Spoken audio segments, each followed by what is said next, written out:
The Terminator happened twice. It was once from the top bunk whilst I was sitting playing, because I wouldn't do the right voice he wanted me to do for the character.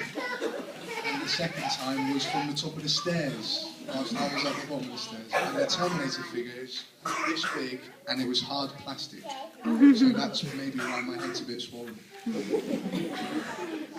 But thanks, Brian. The marbles incident was... Me and James at the back, we were playing marbles. Oh, Mike.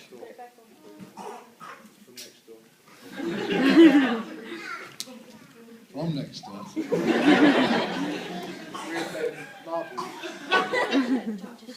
We were playing marbles. We were playing marbles. on the drain. Hello? Oh, this is so embarrassing. So we were playing marbles, and it was a two-player game, but Brian was watching. Dad, hold the cable so that it needs to be bent that way. It needs to be on the stage. That's better. So it was a two-player game, and Brian couldn't play. So I've had a big tub of all my best marbles, and he kicked them down the drain. Can you believe that? Kicked them down. But it's okay, I forgave him. I forgave him, I made him go down that drain. I lifted the drain up, so we got went and got my dad to fish them out. We got 3 back, I think. Anyway, thank you everyone for coming in, all the effort that everyone has put in to making this happen so effectively and wonderful. The decorations look great, the bridesmaids look great, but not as good as Bethy. The ushers look great, the bishop in his tie looks amazing. The young women that did your drinks, they were great. And the men.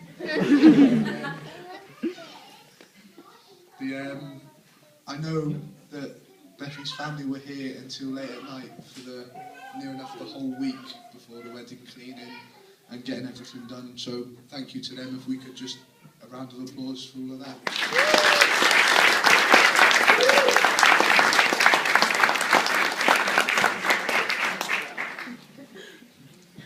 But Steve was right in April.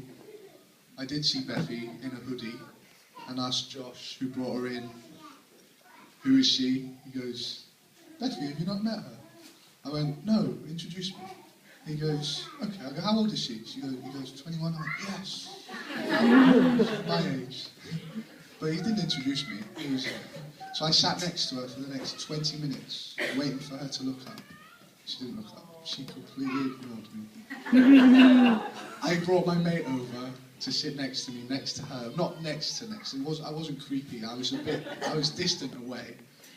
So I decided to talk louder and laugh louder to get some attention. I had no attention whatsoever. So she went back. 2 weeks later, I sent her a message on Facebook.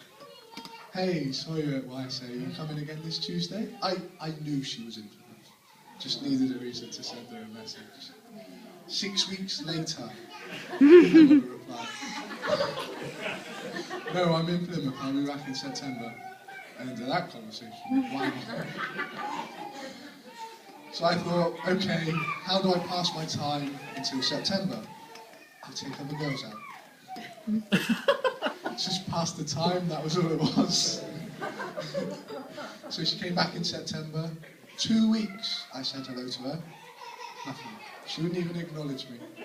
To the point that at the ball, I had to grab her on the shoulder and wobble her for this look. What are you doing? I was like, hi Beth. And then she's like, walking away. So that's why I didn't dance with her that night. Because it must have been. I think that's why. So I decided to dance with every other girl instead. But what did happen was Bethy sent me a message on Facebook saying how she was a cow and she was sorry. So I think someone must have told her that I play football or something. And she must have thought that I might have earned lots of money, but obviously I don't. So she sent me a message apologising. So the next Tuesday, after that message, at the YSA, she decided to come and talk to me. And she followed me around the chapel, and I was like, where's this girl? No, that didn't happen, that really didn't. But she decided to talk to me, so we were chatting for a bit, and then Tamar, who goes salsa dancing, who's Spanish, I was like, this is a great opportunity. Tamar's there, Bethy's there. Tamar, do you want to go salsa dancing Wednesday? Yeah, of course. Bethy, do you want to come with us? Yeah? Okay.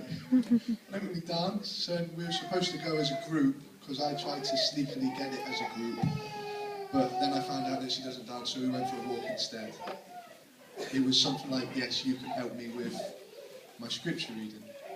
That was her excuse to come with me. I was happy for any excuse to go out. Go for a walk down the beach, and I think it was 4 days in a row we spent together, near enough. And then every day after that, until I went to Utah for 2 weeks.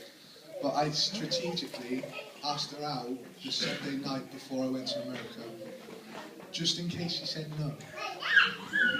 Because then whilst I'm in America, I can have a look at the American girls.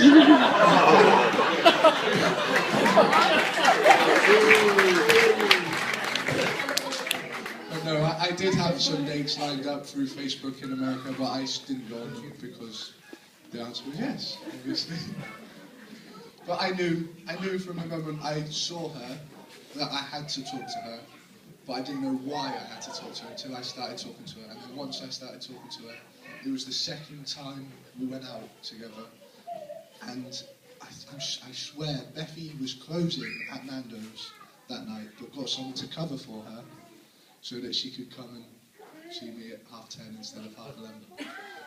I've been told this from inside information. I do know everything.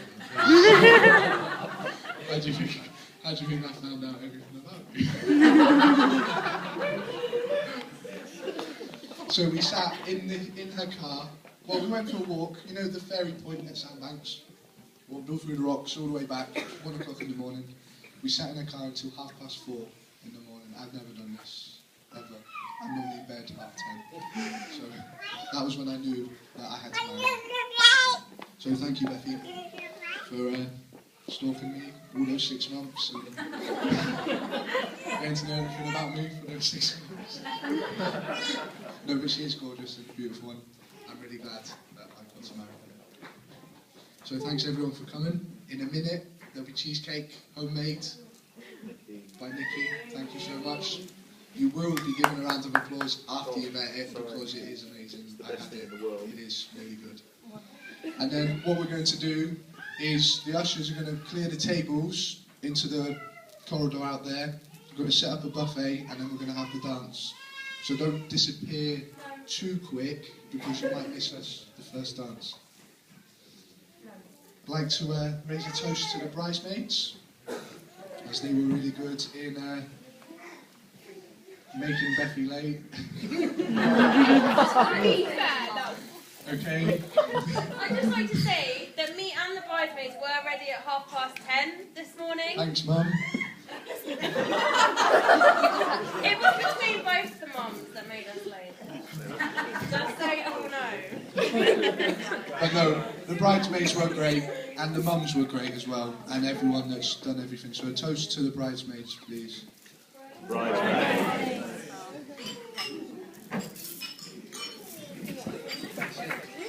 Thank you, everyone. Ready for the cheesecake?